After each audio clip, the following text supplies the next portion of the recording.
How are you, तुम कहोगे how are you चेका हो गए, हमें नहीं आता। मम्मी पापा जबरदस्ती पढ़ने लिखने को बोलते इसलिए जरूरी है। हमारे ज़माने में लाइट नहीं आती थी, हम मोमबत्ती जला के पढ़ते थे। स्कूल जाने के लिए हमें नदी पार करके जाना पड़ता था, बताते हैं ना। तो हमारे तो कहा जाता है ना यार कि जो अच्छे लोग होते हैं जिन्हें हम पसंद करते हैं, सचमुच अच्छे होते हैं, वो बहुत जल्दी चले जाते हैं दुनिया छोड़ के। भगवान किसी की शादी होती है, खूब एंजॉय करेंगे, खूब दबा के खाएंगे और दबा के खेलेंगे। तो कुछ वैसी बात होगा। मम्मी पापा कहते हैं अब तो हमारी उम्र हो गई, अब हम क्या सीखें, अब तो तुम लोग पढ़ाई लिखाई करो। बट सीखने की कोई उम्र नहीं होती है, दादी सिखा रही हैं यहाँ पे। 62 ईयर ओल्ड में दादी आप अल्फ़ाबेट सीखना चाहती हैं? पता नहीं जैसे आम आदमी की ज़िंदगी में क्या दिक्कत है भाई, पड़ोसी मेरी बुराइयाँ करता है, बड़ा ख़राब है, ठीक है। हमें ओवर थिंकिंग हो जाती है, बहुत ज़्यादा नेगेटिव थॉट्स आते हैं। अभी लोग उस बस का वेट करते थे कि बस कब आएगी, है ना, फिर हो सकता है हमारे लिए कुछ पोस्ट आए, है ना, कुछ। Class 9th English book Kaveri का first chapter how I taught my grand mother to read, इस वीडियो में हम पढ़ने जा रहे हैं। और ये जो चैप्टर है मैं आपको सिर्फ पढ़ के नहीं बताऊंगा ये लिखा हुआ है, बल्कि प्रॉपर रिलेट करके पढ़ाऊंगा आपको। ये रिलेटेबल लगेगा, है भी सच पे, ठीक है। और बीच में फनी मोमेंट्स भी आएंगे, ठीक है। तो चलिए जी स्टार्ट करते हैं। एक एक चीज़ आपको समझ में आएगी, फीडबैक जरूर नीचे कमेंट में बताइएगा। तो सबसे पहले तो ध्यान रखिएगा, ये जो चैप्टर है ये किसके द्वारा लिखा गया है? सुधा मूर्ति के द्वारा। सुधा मूर्ति बता दूं अमेजिंग पर्सन। क्यों? क्योंकि देखो पहली चीज़ ये गरीबों की मदद करती हैं काफ़ी ज़्यादा, इनको बहुत सारे अवार्ड्स मिले हुए हैं। ये कंप्यूटर इंजीनियर भी हैं, ठीक है। आप इन्फोसिस वगैरह सुनते होंगे, है ना, तो समझ जाओ, ठीक है, बिल्कुल। तो ये जो चैप्टर है how I taught my grand mother to read, NCERT में स्टार्टिंग होती है क्वेश्चन के साथ। क्वेश्चन ये है why is it important to learn how to read and write, पढ़ना लिखना क्यों जरूरी है? अब बोल दो भैया मम्मी पापा जबरदस्ती पढ़ने लिखने को बोलते इसलिए जरूरी है। मम्मी पापा कहते हैं पढ़ोगे लिखोगे नहीं तो भैया नौकरी नहीं लगेगी। तो सोच के बताओ पढ़ाई लिखाई क्यों जरूरी है? इसलिए जरूरी है पढ़ाई लिखाई बिकॉज अगर तुम पढ़े लिखे नहीं होगे तो तुम लोगों से बातचीत नहीं कर पाओगे, समझ नहीं पाओगे। कोई आके बोलेगा हाउ आर यू, तुम कहोगे हाउ आर यू चेका हो गए, हमें नहीं आता। हाउ आर यू मतलब क्या होता है ना। तो इसलिए पढ़ाई लिखाई बहुत जरूरी है। अगली चीज, पढ़ाई लिखाई तुम्हें इंडिपेंडेंट बनाती है, ठीक है। इंडिपेंडेंट का मतलब ये तुम किसी पे निर्भर नहीं रहते हो कि बेटा जरा बता देना ये क्या लिखा है, किसी से कुछ लिखवाना होगा तो जाके आपको लोगों से मदद मांगनी पड़ेगी, है ना। तो पढ़ाई लिखाई तुम्हें इंडिपेंडेंट बनाती है, फिर तुम्हारी नौकरी भी लग जाएगी, पैसे भी कमाओगे तुम या बिजनेस करोगे, किसी पे डिपेंडेंट नहीं रहना पड़ेगा आपको, ठीक है। तो पढ़ाई लिखाई इसलिए जरूरी है क्योंकि ये पर्सन को इंडिपेंडेंट बनाती है, एक कॉन्फिडेंस आ जाता है पढ़े लिखे हैं, है ना। हमें नॉलेज काफी ज्यादा मिल जाती है। They help us understand the world and express our thoughts clearly, दुनिया के बारे में पता चलता है, समझ बनती है पढ़ाई लिखाई से, है ना। तो इसलिए जरूरी है पढ़ाई लिखाई। अब देखो नीचे कुछ क्वेश्चन है, मतलब वैसे चैप्टर से रिलेटेड नहीं है बट नॉर्मली आपसे पूछे जा रहे हैं, आप अपने हिसाब से आंसर करो। पहला क्वेश्चन तो यही है, आपके घर पे जो ग्रैंड पेरेंट्स हैं, है ना, आपके दादी बाबा, वो कौन सी लैंग्वेज में बात करते हैं? बताना, हिंदी में, इंग्लिश में, कुछ भी। दूसरा क्वेश्चन ये है how do they spend their time, आपके घर पे जो ग्रैंड पेरेंट्स हैं, आपके दादी बाबा हैं, वो किस तरीके से अपना टाइम स्पेंड करते हैं? बताओ मतलब कैसे करते हैं। अब ये मत बोल देना भैया मेरे घर पे दादी जी हैं, वो बैठ के कहती हैं कि वो पड़ोसी बहुत खराब है, उन्होंने हमारे साथ बहुत गलत किया, पता वो हमारी बुराई कर रहे थे। ऐसा भी होता है, हमारे घर पे देखने को मिलता है आज के टाइम पे, मेरे घर पे देखने को मिलता है। बट इसका आंसर कैसे करोगे आप? जो ग्रैंड पेरेंट्स होते हैं, पहली चीज़ तो ये है, ठीक है, वो भैया प्रे करते हैं, बैठ के पूजा पाठ करते होंगे आपके घर पे, ठीक है, आपको स्टोरीज वगैरह सुनाते होंगे, थोड़े बहुत घर के काम करते होंगे, आप लोगों की मदद करते होंगे। तो इसका आंसर ऐसे लिख सकते हो, they spend their time reading book, किताब वगैरह पढ़ते हैं, घर के काम करते हैं, प्रे करते हैं भगवान से और स्टोरीज हमें सुनाते हैं। इसी में एक और पार्ट है how do you spend time with them, आप अपने दादी बाबा के साथ किस तरीके से टाइम स्पेंड करते हो? तो भाई क्या से बात करते हैं, बैठ के हम लोग बातचीत वगैरह करते हैं, वो बताते हैं हमारे ज़माने में लाइट नहीं आती थी, हम मोमबत्ती जला के पढ़ते थे, स्कूल जाने के लिए हमें नदी पार करके जाना पड़ता था, बताते हैं ना। तो हमारे से बातचीत करते हैं, स्टोरीज वगैरह हमें सुनाते हैं, मज़ा उसी में आता है। बस सच बताऊं, हम लोगों की मदद करते हैं और उनके साथ बैठते हैं, एकदम सुकून टाइप का थोड़ा सा मिलता है, ठीक है। थर्ड क्वेश्चन है what is your favourite experience with them, मतलब फेवरेट एक्सपीरियंस आपका क्या रहा आपके ग्रैंड पेरेंट्स के साथ, दादी बाबा के साथ? तो देखो भैया इंटरेस्टिंग स्टोरीज उनसे सुनना, है ना, और खुशी से पास में बैठना, वो एक्सपीरियंस ही खैर अलग होता है। तो ये इसका आंसर हो सकता है। लास्ट क्वेश्चन ये है कोई ऐसी चीज़ बताओ जो आपके ग्रैंड पेरेंट्स को ना आती हो लेकिन आपको आती हो, और ग्रैंड पेरेंट्स आपको देखते हो तो उन्हें बड़ी खुशी मिलती हो। जैसे कि भाई हम लोग मोबाइल फ़ोन वगैरह चलाते हैं, उन्हें चलाना नहीं आता, ठीक है, तो वो देखते हैं अरे ये मोबाइल फोन में पढ़ाई लिखाई भी कर लेता है? ये मोबाइल से ये भी देख लेता है कि ट्रेन कहाँ पहुंची है, गजब, यहाँ तो भाई वीडियो भी दिख जाती है, वीडियो कॉल भी हो जाती है। उन्हें ये सारी चीज़ नहीं पता, ना आती है, क्योंकि उनके टाइम पे ये सब था नहीं। लेकिन हम लोगों को वो देखते हैं तो बड़े खुश होते हैं कि अरे वाह हमारा जो पोता है या पोती है ये बड़ा होशियार है, आजकल के बच्चे बड़े स्मार्ट है। होता है तुम्हारे घर पे? हाँ, तो वही चीज़ है। इसका आंसर ऐसे लिख सकते हैं the elderly in my family can't use mobile phone चलाना उन्हें नहीं आता, टेक्नोलॉजी के बारे में उनको पता नहीं, लेकिन हम लोगों को देखते हैं तो बहुत एंजॉय करते हैं। लेकिन भैया आज के टाइम पे दादी बाबा को भी आता है वैसे कहीं ना कहीं चलाना। हमारे घर पे दादी बाबा हैं, वो यूट्यूब चलाते रहते हैं, बड़े फनी वीडियोस देखते रहते हैं, दादी भी बाबा भी, नहीं चल रहा होता है।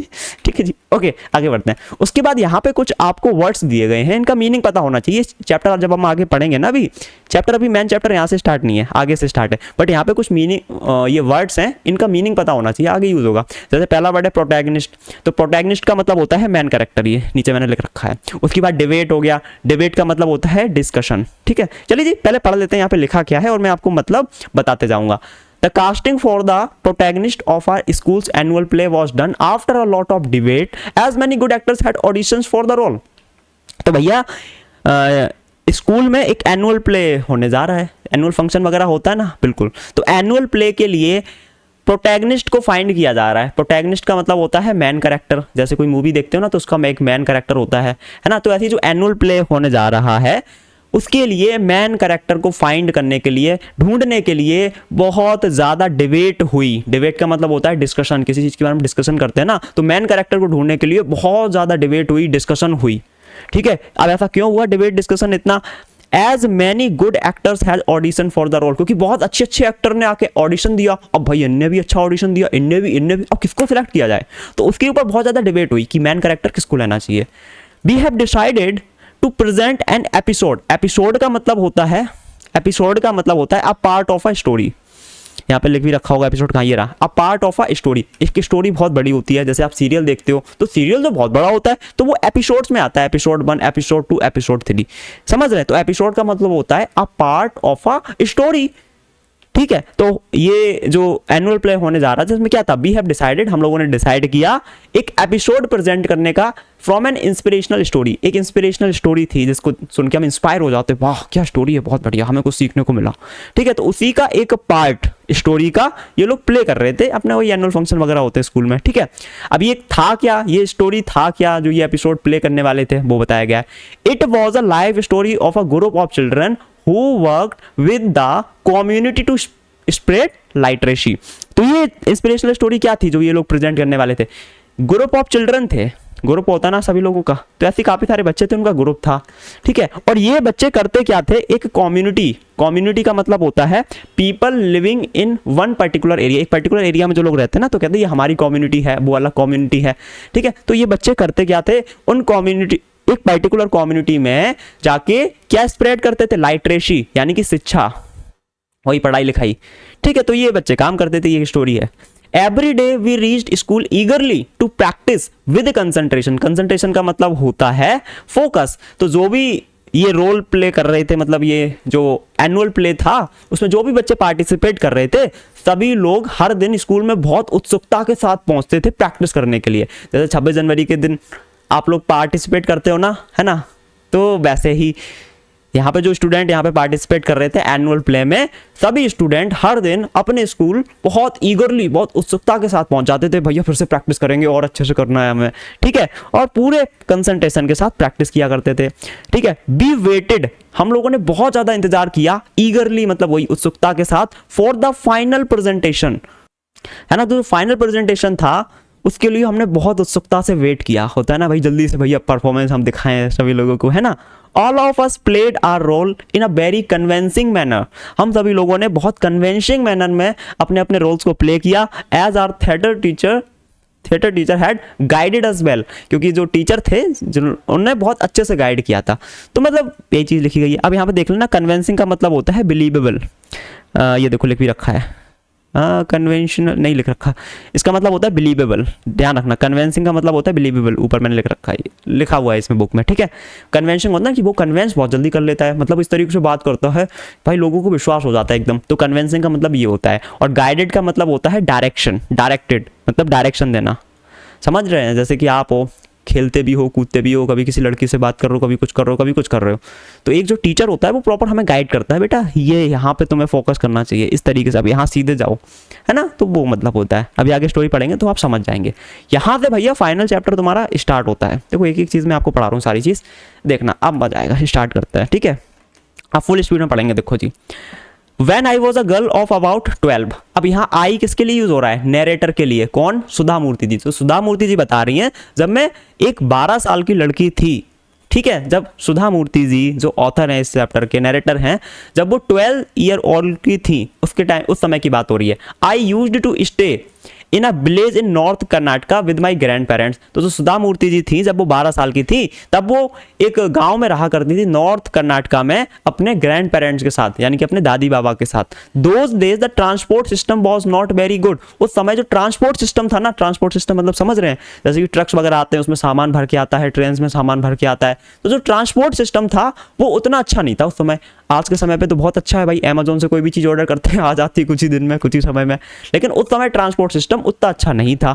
सो भी अब भाई ट्रांसपोर्ट सिस्टम अच्छा नहीं था, है ना, चीज़ें इतनी जल्दी आ जा नहीं पाती थी, तो उससे हुआ क्या? So we used to get the morning paper only in the afternoon. तो जो सुबह अखबार आना चाहिए था, जो सुबह का अखबार होता था वो दोपहर में मिलता था। आज के समय पे सुबह ही सुबह आ जाता है आपके घर पे न्यूज़पेपर, क्योंकि आज के समय पे ट्रांसपोर्ट सिस्टम बहुत अच्छा है, लेकिन उस समय अच्छा नहीं था, तो सुबह का अखबार दोपहर में मिलता था, आने में समय लग जाता था, ठीक है। और क्या होता था? The weekly magazine used to come one day late. जो मैगजीन होती थी सप्ताह में एक दिन आती थी, वो एक दिन बाद आ पाती थी, क्योंकि ट्रांसपोर्ट सिस्टम स्लो था, अच्छा नहीं था। All of us would wait eagerly for the bus. अब देखो होता क्या था, बस आती थी, इनका जो गांव था वहीं पे एक बस आया करती थी। अब बस में देखो क्या क्या होते थे, कुछ चिट्ठियां वगैरह, पोस्ट वगैरह आती ना जो, हाँ कुछ चिट्ठियां वगैरह होती थी, इसी में न्यूज़पेपर हुआ करते थे, ठीक है, इसी में मैगजीन हुआ करती थी, ठीक है। तो ये सारी चीज़ एक बस में आती थी, और जितने भी लोग थे गांव के, है ना, और ये सुधा मूर्ति जी, सभी लोग उस बस का वेट करते थे कि बस कब आएगी, है ना, फिर हो सकता हमारे लिए कुछ पोस्ट आए, है ना, कुछ लोग न्यूज़पेपर लेते थे, मैगजीन्स वगैरह। तो सभी लोग बहुत ईगरली, बहुत उत्सुकता से वेट किया करते थे, किसका? बस का। Which used to come with the papers, मतलब उसी बस में पेपर्स वगैरह आते थे, वीकली मैगजीन्स आती थी, और जो पोस्ट वगैरह होते हैं, लिफाफा वगैरह आते हैं हमारे घर पे, कोई पत्र वगैरह लिखता है या कुछ भी, तो सभी लोग बहुत ईगरली वेट करते थे, क्योंकि उस समय इंटरनेट वगैरह था नहीं, ठीक है, तो सभी लोग वेट किया करते थे। एट दैट टाइम, उस समय, Triveni was a popular writer in the Kannada language. अब देखो ये चीज़ ज़रा ध्यान रखना यहाँ पे, त्रिवेणी कौन है? एक राइटर थी उस समय, एक राइटर थी त्रिवेणी, वो बहुत ज्यादा पॉपुलर थी उस समय, ठीक है। Triveni was a very popular writer in Kannada language. Kannada language की बहुत पॉपुलर राइटर उस समय हुआ करती थी। कौन? त्रिवेणी। तो ये नाम जरा ध्यान रखिएगा, पॉपुलर राइटर थी ये उस समय की। सी वॉज अ वंडरफुल राइटर, मतलब बहुत ही वंडरफुल राइटर थी, बहुत अच्छी राइटर थी, पसंद करते थे लोग सभी, ठीक है। Her style was easy to read, उनका जो स्टाइल था लिखने का वो इजी टू रीड था, बहुत आसानी से हम पढ़ लेते थे, वो जो भी चीज़ लिखती थी वो समझ में भी आ जाता था। एंड वेरी कन्विंसिंग, उनकी बातें जो थी, जो वो लिखा करती थी, वो पहली चीज़ तो बहुत आसानी से हम पढ़ लिख सकते थे, मतलब आसान भाषा यूज करते थे, ठीक है, और बहुत कन्वेंसिंग थी, एकदम मतलब विश्वास हो जाता था चीज़ों पे। कन्वेंसिंग का मतलब होता है विश्वास, समझ, एक तरीके से कन्वेंस कर दिया उसने तुम्हें, है ना। लोग कहते नहीं कि भाई उस बंदे की कन्वेंसिंग पावर बहुत अच्छी है, वो किसी को भी कन्वेंस कर लेता है लोग उसमें बहुत विश्वास दिखाते हैं। तो वैसे ही her stories usually dealt with complex psychological problem, जो भैया दिमाग से रिलेटेड, मन से रिलेटेड साइकोलॉजिकल प्रॉब्लम्स होती है ना, है ना, जो साइकोलॉजिकल प्रॉब्लम्स होती हैं, कॉम्प्लेक्स साइकोलॉजिकल प्रॉब्लम्स, है ना, एक आम आदमी की जिंदगी में, उसके ऊपर वो लिखा करती थी सारी चीज़ें, ठीक है, और बहुत ज़्यादा इंटरेस्टिंग थी। अब होता नहीं जैसे आम आदमी की ज़िंदगी में क्या दिक्कत है, भाई पड़ोसी मेरी बुराइयां करता है, बड़ा ख़राब है, ठीक है, हमें ओवर थिंकिंग हो जाती है, बहुत ज़्यादा नेगेटिव थॉट्स आते हैं, है ना, हमारे साथ तो ये अच्छा नहीं हो रहा, वो नहीं हो रहा। तो ये जो साइकोलॉजिकल प्रॉब्लम्स होती है ना लोगों के साथ, उसके ऊपर वो लिखा करती थी, है ना। अब कोई हमें ऐसा रिलेटेबल मिल जाता है, अच्छा इसके साथ भी ऐसा होता था, ओ ये तो हमारे साथ भी होता है, तो हम काफ़ी ज़्यादा चीज़ों को रिलेट करते हैं और हमें बड़ा इंटरेस्ट आता है। तो वैसे ये जो त्रिवेणी थी उस समय एक बहुत पॉपुलर राइटर थी कन्नड़ लैंग्वेज की, ठीक है, और लोग इनको बहुत ज़्यादा पसंद करते थे। कॉम्प्लेक्स साइकोलॉजिकल प्रॉब्लम जो आम आदमी की ज़िंदगी में होती हैं उसके ऊपर ये लिखा करती थी, बहुत इंटरेस्टिंग थी, ठीक है, ओके। लेकिन हुआ क्या, unfortunately for Kannada literature she died very young. तो कहा जाता है ना यार कि जो अच्छे लोग होते हैं, जिन्हें हम पसंद करते हैं, जो सचमुच अच्छे होते हैं, वो बहुत जल्दी चले जाते हैं दुनिया छोड़ के, भगवान उनको बहुत जल्दी बुला लेता है, ऐसा आपने सुन भी रखा होगा। तो वैसा ही है, अनफॉर्चुनेटली, दुर्भाग्य से, फॉर कन्नड़ लिटरेचर। अब भैया यहाँ पे देखो टीचर बस इतना बता देते कन्नड़ लिटरेचर, लेकिन लिटरेचर का मतलब क्या होता है? अब हिंदी में बोलते हैं इसको साहित्य, तो देखो अलग अलग लैंग्वेज का अपना अपना लिटरेचर होता है। जैसे यहाँ पे कन्नड़ लिटरेचर लिखा है, तो कन्नड़ लैंग्वेज में जो भी पोइट्रीज वगैरह है, ड्रामाज वगैरह है, स्टोरीज वगैरह है, तो वो सारी चीज लिटरेचर के अंदर आती है। इंग्लिश का लिटरेचर है, कन्नड़ का लिटरेचर है, समझ रहे हैं? तो ये मतलब होता है लिटरेचर का। एक पर्टिकुलर लैंग्वेज में बहुत सारी चीजें होती हैं, पोइट्रीज होते हैं, स्टोरीज होते हैं, उस सबको हम लिटरेचर बोलते हैं एक पर्टिकुलर लैंग्वेज का, ठीक है। तो दुर्भाग्य से कन्नड़ लिटरेचर में मतलब जो थी ये आपकी राइटर त्रिवेणी, इनकी मृत्यु बहुत यंग एज में ही होगी, दुनिया छोड़ के यंग एज में चलेंगे भगवान के यहाँ। ऐसा ही होता है यार, अच्छे लोग बहुत जल्दी चले जाते हैं हम लोगों को छोड़ के। कमेंट में बताना वैसे आपके साथ ऐसा हुआ कि नहीं। मेरे साथ तो बहुत बार हुआ, जिसको मैं पसंद करता हूँ, बहुत अच्छे होते हैं, वो बहुत जल्दी छोड़ के चले जाते हैं।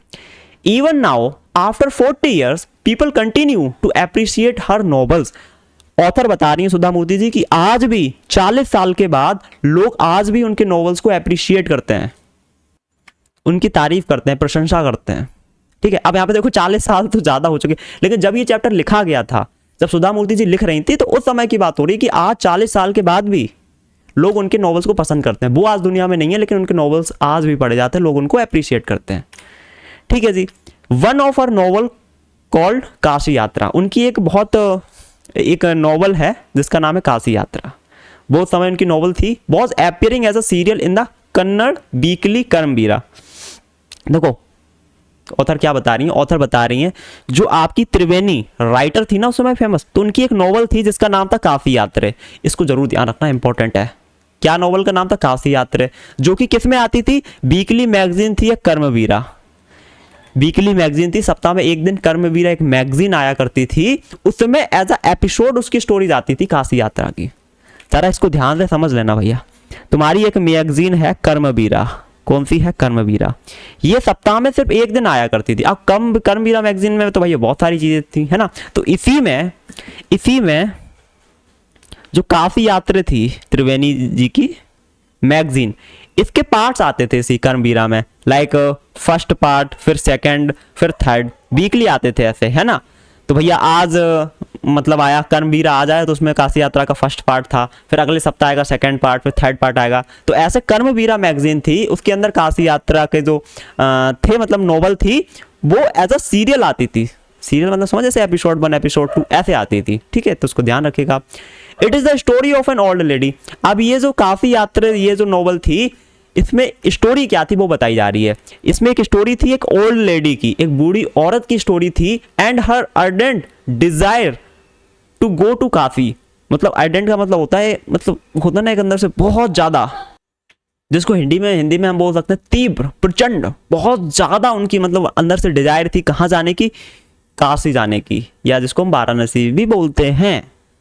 तो मतलब समझ रहे हैं आप, जो आपकी त्रिवेणी जी थी, उनकी एक नॉवल थी जिसका नाम था काशी यात्रा। अब ये नॉवल तो बहुत बड़ी थी, ठीक है। तो ये जो नॉवल थी, इसके पार्ट्स आते थे एज अ सीरियल, किस में आते थे? एक वीकली मैगजीन थी कर्मवीरा, उसमें। अभी जो काशी यात्रा आपकी नॉवल थी, इसमें स्टोरी है एक ओल्ड लेडी की, एक बूढ़ी औरत की, जिसको बहुत ज्यादा मतलब उत्साहित है, बहुत ज्यादा तीव्र डिजायर है, इच्छा है कहाँ जाने की? काशी और वाराणसी। समझ गए? Okay. Most Hindus believe that going to Kashi and worshipping lord Vishweshwara is the ultimate punya. अब ऐसा माना जाता है, हिंदूज लोग ऐसा मानते हैं कि काशी जाओ, और काशी जाने से और लॉर्ड विश्वेश्वरा जो है उनकी पूजा करने से अल्टीमेट पुण्य मिलता है। पुण्य मतलब समझ, पॉजिटिव एनर्जी, है ना, तो वो चीज मिलता है। This old lady also believed in this. ये जो ओल्ड लेडी है इस स्टोरी में, कौन सी स्टोरी? जो काशी यात्रा तुम्हारी मैगजीन है ना, सॉरी काशी यात्रा जो तुम्हारी नॉवल है, इसमें स्टोरी है जो ओल्ड लेडी की, उसकी बात करी जा रही है। तो ओल्ड लेडी वो भी ऐसा मानती थी कि भाई काशी जाना चाहिए हमें, ठीक है, और वहाँ पूजा करनी चाहिए जिससे हमें अल्टीमेट पुण्य मिलेगा, ठीक है। तो इसी स्टोरी, यही स्टोरी है इस बूढ़ी औरत की, ठीक है। और and her struggle to go there was described in that novel. तो इस नॉवल में वही बताया गया है कि वो भी ऐसा मानती है, और उनका बहुत ज़्यादा स्ट्रगल भी है उस चीज़ में कि भाई हमें जाना है। अब तुम सोचो ना, वाराणसी जाना है, काशी जाना है, उसके लिए इतना स्ट्रगल कैसे हो सकता है? भाई अभी ट्रेन में जाओ और चले जाओ। लेकिन ये जब स्टोरी जब लिखी जा रही है, ये पुराने समय की है, उस समय कहीं जाना होता था वाराणसी, काशी, भाई बहुत ज़्यादा स्ट्रगल था, क्योंकि उस समय ट्रांसपोर्टेशन सिस्टम अच्छा नहीं था। अभी बताया था स्टार्टिंग में, तो वो भी एक चैलेंज था भाई कि काफ़ी जाना है, लेकिन आज के समय पे हम लोग हाल चले जाते हैं, उस समय बहुत ज़्यादा चैलेंजिंग था, इतना आसान नहीं था, है ना। In the story there was also a young orphan girl. तो वही जो स्टोरी आगे बताई जा रही है जो काशी यात्रा में थी स्टोरी। देखो काशी यात्रा जो आपकी नॉवल है उसमें पहले आपको बताया गया कि ओल्ड लेडी के बारे में, ठीक है, जिसकी इच्छा है कि भाई वो काशी जाए और वहाँ पूजा पाठ करे जिससे कि पुण्य मिले, ठीक है, लेकिन बहुत स्ट्रगल लगता है, इतनी आसानी से नहीं जा सकती थी वो। उसके बाद इसी स्टोरी में in the story there was also a young orphan girl. अब इसी स्टोरी में आगे एक अनाथ लड़की होती है, अनाथ लड़की यानी कि जिसके मम्मी पापा नहीं है, ऑर्फन गर्ल का मतलब ये होता है, ठीक है, who falls in love but there was no money for the wedding. तो इसी स्टोरी में एक लड़की होती है यंग ऑर्फन गर्ल जिसके मम्मी पापा नहीं होते हैं, उसको प्यार वगैरह हो जाता है लेकिन उसके पास पैसे नहीं थे शादी के लिए, ठीक है। तो in the end the old lady gives away all her savings without going to Kashi. तो ये जो औरत थी, ओल्ड लेडी थी, बूढ़ी औरत थी, जिसकी इच्छा थी कि वो भी काशी जाए, ठीक है, वाराणसी जाए और भगवान से प्रे करे, ठीक है, और उसको पुण्य मिले, वही इस अनाथ लड़की को अपना सारा पैसा दे देती है ताकि उसकी शादी हो जाए। और फिर वो काफ़ी मेरे अकॉर्डिंग नहीं जा पाई होगी क्योंकि सारे पैसे तो दे दिए उनको, है ना। सी सेज, अब यहाँ कौन बोल रहा है, सी सेज मतलब जो बूढ़ी औरत है, जो काफी यात्रा में स्टोरी है ना, उसकी जो बूढ़ी औरत है जिसने अपना सारा पैसा उस लड़की को दे दिया शादी के लिए, तो वो बोल रही है यहाँ पे, ओल्ड लेडी बोल रही है क्या, the happiness of this orphan girl is more important than worshipping lord Vishweshwara at Kashi. तो वो बूढ़ी औरत जो है वो बोल रही है जो खुशी है इस अनाथ लड़की की, ये मेरे लिए ज़्यादा इंपॉर्टेंट है, भगवान मतलब काफी जाना और लॉर्ड विश्वेश्वरा की पूजा करना उससे ज़्यादा इंपॉर्टेंट इस अनाथ लड़की की खुशी है, इसलिए उन्होंने सारा पैसा अपना दे दिया। तो यहाँ से तुम एक लर्निंग ले सकते हो ज़िंदगी में कि भाई देखो पूजा पाठ करना बहुत अच्छी चीज़ है, हमें मंदिर जाना चाहिए, ठीक है, लेकिन सबसे पहले अगर हम किसी की कुछ मदद कर सकते हैं, किसी को ज़रूरत है पैसे की, हम अगर उसकी मदद कर सकते हैं तो ये सबसे बड़ा पुण्य हो सकता है ना। कहा भी जाता है कि पूजा पाठ करना बहुत अच्छी चीज़ है लेकिन एक अच्छे इंसान भी बनो, जहाँ किसी को तुम देखो किसी को मदद की ज़रूरत है और तुम मदद कर सकते हो तो उसकी मदद कर देना चाहिए। जैसे कि ओल्ड लेडी है, ओल्ड लेडी को भैया कहाँ जाना था, वाराणसी जाना था, काफ़ी जाना था, ठीक है, उसके लिए उन्होंने पैसे वगैरह इकट्ठे करे होंगे क्योंकि उस समय बहुत समझ लो खर्चा वगैरह होता था, इतनी आसानी से नहीं जा सकते थे। लेकिन हुआ क्या, जब ओल्ड लेडी को दिखा कि एक अनाथ लड़की है जिसको पैसे की सख्त ज़रूरत है ताकि वो शादी कर पाए, उसके मम्मी पापा भी नहीं है, तो इस बूढ़ी औरत ने अपना सारा पैसा उस लड़की को दे दिया कि भाई तुम शादी कर लो, लड़की भी खुश होगी वो, है ना। तो ये भी एक तरह की पूजा ही है, इससे भी हमें पुण्य मिल सकता है, तो वो चीज़ यहाँ पे बताई गई है, ठीक है जी, ओके। अब देखो आगे ऑथर किसकी बात करनी, अब देखो यहां तक तो बात होगी जो काशी यात्रा थी ना, काशी यात्रा, इसमें जो स्टोरी थी अभी उसकी बात चल रही थी। अब आगे देखो क्या लिखा है, माई ग्रैंड मदर कृष्णक्का। अब माई मदर का मतलब कौन, अब यहाँ पे बात हो रही जो ऑथर हैं सुधा मूर्ति जी, उनकी ग्रैंड मदर, उनकी जो दादी जी हैं उनकी बात हो रही जिनका नाम है कृष्णक्का। तो ऑथर बता रही है कि मेरी जो ग्रैंड मदर है कृष्णक्का नेवर वेंट टू स्कूल, वो कभी स्कूल नहीं गई, सो सी कुड नॉट रीड, इसलिए वो पढ़ नहीं सकती हैं, है ना। एवरी वेंसडे, इसको वेडनेसडे नहीं, इसको हम वेंसडे पढ़ते हैं, every Wednesday the magazine would come and I would read the next episode of the story to her. देखो जो ऑथर की ग्रैंड मदर है कृष्णक्का, वो कभी स्कूल नहीं गई, ठीक है, जिसकी वजह से वो पढ़ नहीं सकती हैं। अब हर वेंसडे को मैगजीन आती है, ठीक है, मैगजीन आती थी और उस मैगजीन को दादी तो पढ़ नहीं सकते क्योंकि दादी को पढ़ना नहीं आता, तो जो ऑथर हैं सुधा मूर्ति जी वो अपनी दादी के लिए पढ़ा करती थी नेक्स्ट एपिसोड ऑफ स्टोरी का। होता है ना कि दादी को पढ़ना नहीं आता तो हम दादी को स्टोरी पढ़ के बताते हैं कि आगे अब स्टोरी में ये है ये है ये है, तो वही बात बताई जा रही है। During that time she would forget all of her work and listen with the greatest concentration. तो सुधा मूर्ति जी जब अपनी दादी को स्टोरी सुनाया करती थी जो मैगजीन में आती थी, तो दादी सारी चीज भूल जाती थी उस समय, है ना। सी किसके लिए यूज हो रहा है, ग्रैंड मदर के लिए। कौन ग्रैंड मदर, कृष्णक्का, है ना, जो ऑथर की दादी है ना। तो जब ऑथर उनको स्टोरी सुनाया करती थी मैगजीन वाली, ठीक है, तो दादी उस समय हर चीज भूल जाती थी, अपना सारा काम भूल जाती थी एंड पूरे कंसंट्रेशन के साथ, पूरे फोकस के साथ स्टोरी को सुना करती थी।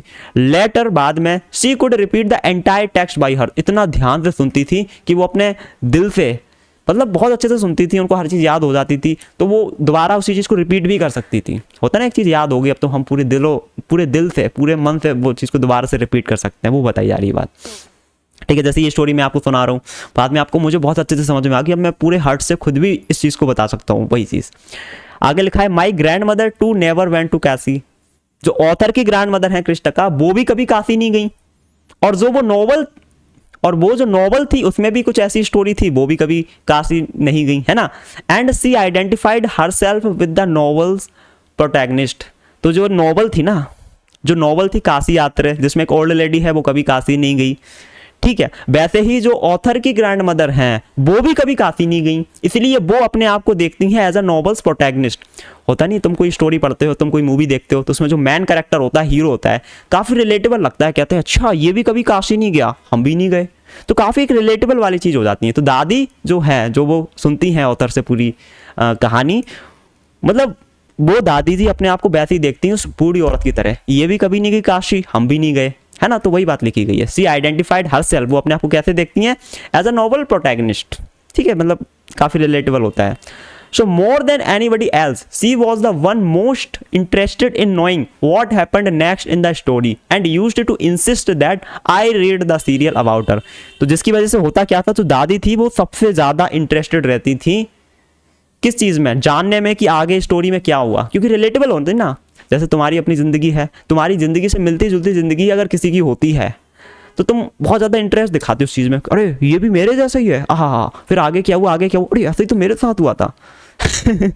तो ऐसी दादी जो थी वो सबसे ज्यादा इंटरेस्ट रखती थी काशी यात्रा में। क्यों? क्योंकि उसमें जो ओल्ड लेडी थी और दादी थी उनकी जिंदगी काफी मैच करती थी, है ना। मैच कैसे करती थी, वो भी कभी काफी नहीं गई दादी जी, और उसमें जो स्टोरी थी ओल्ड लेडी की वो भी कभी नहीं गई, है ना। तो जो दादी थी वो बहुत इंटरेस्टेड रहती थी आगे जानने में कि आगे स्टोरी में क्या हुआ, और ऑथर को काफी ज्यादा इंसिस्ट करती थी। इंसिस्ट का मतलब होता है दबाव डालना, एक्चुअली दबाव डालना, इंसिस्ट करते हैं हम किसी चीज पे, भाई करो करो करो करो प्लीज जल्दी करो, इंसिस्ट कर रहे हैं, ठीक है। That I read the serial out to her, हम उनके लिए सीरियल पढ़े। तो ऑथर जो है, कभी होता नहीं जैसे कि हम कह रहे हैं अरे हम बाद में पढ़ के सुना देंगे, अभी हम थोड़ा बिजी हैं, तो दादी जी कहती नहीं अभी इंसिस्ट करती थी, अभी सुनाओ जल्दी सुनाओ, आगे क्या हुआ, फिर पढ़ो जल्दी, है ना। तो वो चीज़ होती थी। आफ्टर हियरिंग, तो पूरी स्टोरी सुनने के बाद, व्हाट हैपेंड नेक्स्ट इन काशी यात्रा, मतलब आगे काशी यात्रा जो आती थी, मैगजीन आती थी उसमें नॉवल जो थी काशी यात्रा, उसकी पूरी स्टोरी आगे की सुनने के बाद होता क्या था, दादी अपने जो दोस्त थे उनको ज्वाइन करती थी, कहाँ पे, टेम्पल पर, मंदिर के जो कोर्ट यार्ड होता है, देखो ये मंदिर बना हुआ है, इसके बाहर जो आंगन है ना, एक तरह से खाली जगह है, तो यहाँ पे ये सभी ओल्ड लेडीज बैठी हुई हैं, ठीक है, जहाँ पे, हाँ ये रहा, जहाँ पे ये इनकी दादी वगैरह भी बैठी हैं, जो दादी हैं सुधा मूर्ति जी, वो भी यहाँ पे बैठी हुई हैं। तो वही लिखी गई है, पहले दादी पूरी स्टोरी सुन लेती थी काशी यात्रा में आगे क्या हुआ, उसके बाद वो अपने दोस्तों के साथ बैठती थी टेम्पल के कोर्ट यार्ड में, ठीक है, और वहाँ पे जो बच्चे हुआ करते थे वो भी इकट्ठा हो जाते थे, एंड हाइड एंड सीक खेला करते थे, छुपम छुपाई हम लोग खेलते ना, हाइड मतलब होता है छिपना और सीख मतलब होता है ढूंढना, तो हम छिपम छिपाई खेलते हैं ना, घर पे छुप जाते हैं फिर कोई हमें ढूंढता है, तो ऐसा ही होता था। जो दादी जी थी वो मंदिर के बाहर बैठ के अपने दोस्तों के साथ बात वगैरह किया करती थी, और बच्चे वहाँ पे खेला करते थे। तो ये आप देख सकते हैं इस फोटो में, ये भाई मंदिर बना हुआ है यहाँ पे, ठीक है, और यहाँ पे ये दादी वगैरह बैठी हुई हैं, उनके फ्रेंड्स वगैरह बैठे, और यहाँ पे देखो बच्चे भी यहाँ पे क्या खेल रहे हैं, है ना, वो छुप रहे हैं, ढूंढ रहे हैं एक दूसरे को, तो ये चल रहा है यहाँ पे, वही यहाँ पर बताया गया है, ठीक है। आगे देखो, she would discuss the latest episode with her friends, तो जो दादी थी, है ना, वो पूरी स्टोरी सुनती थी कि आगे क्या हुआ उसमें, है ना, एंड वही स्टोरी वो अपने दोस्तों को भी बताती थी कि आगे उसमें ऐसा हुआ। होता नहीं, हम कोई सीरियल वगैरह देखते हैं, फिर अपना कोई दोस्त मिल जाता है, कहता है अरे सीरियल पता है आगे ये हुआ, हाँ ऐसे ही हुआ, फिर क्या हुआ भाई, हमें तो ऐसा लगता है सीरियल में ना आगे ये होने वाला है। तो ऐसे ही वो दादी भी अपने दोस्तों से बात वगैरह किया करती थी, डिस्कस किया करती थी वही लेटेस्ट एपिसोड में जो भी कुछ होता था, ठीक है। एट दैट टाइम, उस समय, I never understood why there was so much of debate about the story. तो ऑथर बताती हैं कि उस समय मुझे कभी ये समझ में नहीं आया कि भाई ये दादी इतना डिस्कशन, इतना डिबेट क्यों करती हैं इस स्टोरी के बारे में अपने दोस्तों के साथ। कहता ना कि बड़े लोग क्यों करते हैं, हमें समझ में नहीं आता ऐसा, क्योंकि हम बच्चे हैं, अभी हम नहीं समझ सकते। तो वैसी ऑथर बता रही कि हमें समझ में नहीं आया कभी कि ये दादी क्यों डिस्कशन करती हैं इतना अपने दोस्तों के साथ, ठीक है। अब आगे देखो, once I went for a wedding, तो जो ऑथर है वो एक बार शादी में चली गई, कौन होता, Sudha Murthy ji, with my cousin to the neighbouring place, मतलब किसी पड़ोस के गांव में शादी थी, तो कजन के साथ जो ऑथर है सुधा मूर्ति जी वो शादी में चली गई कजन के साथ, ठीक है।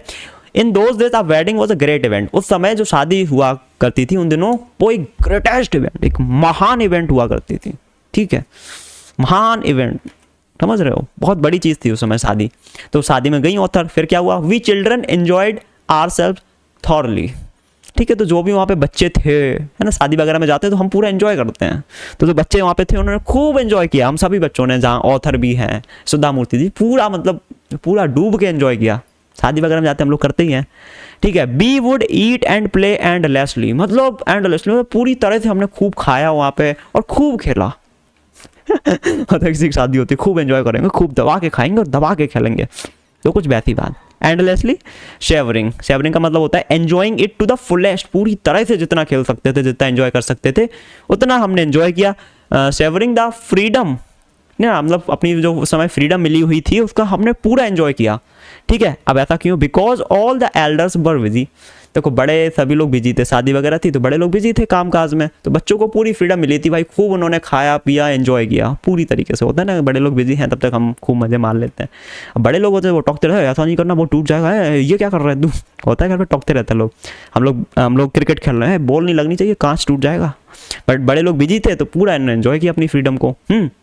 आई went for a couple of days, है ना, जो ऑथर थी वो शादी में कुछ दिनों के लिए गई थी, कपल ऑफ डेज, लेकिन but ended up staying there for a week, लेकिन वो लगभग वहां पे एक सप्ताह तक रुकी। फिर कुछ दिनों के लिए गई थी लेकिन वहाँ अच्छा लगा होगा और भी कुछ काम वगैरह होगा, तो वो फिर लगभग वहाँ पे एक सप्ताह के लिए वहाँ पे रुक गई शादी में।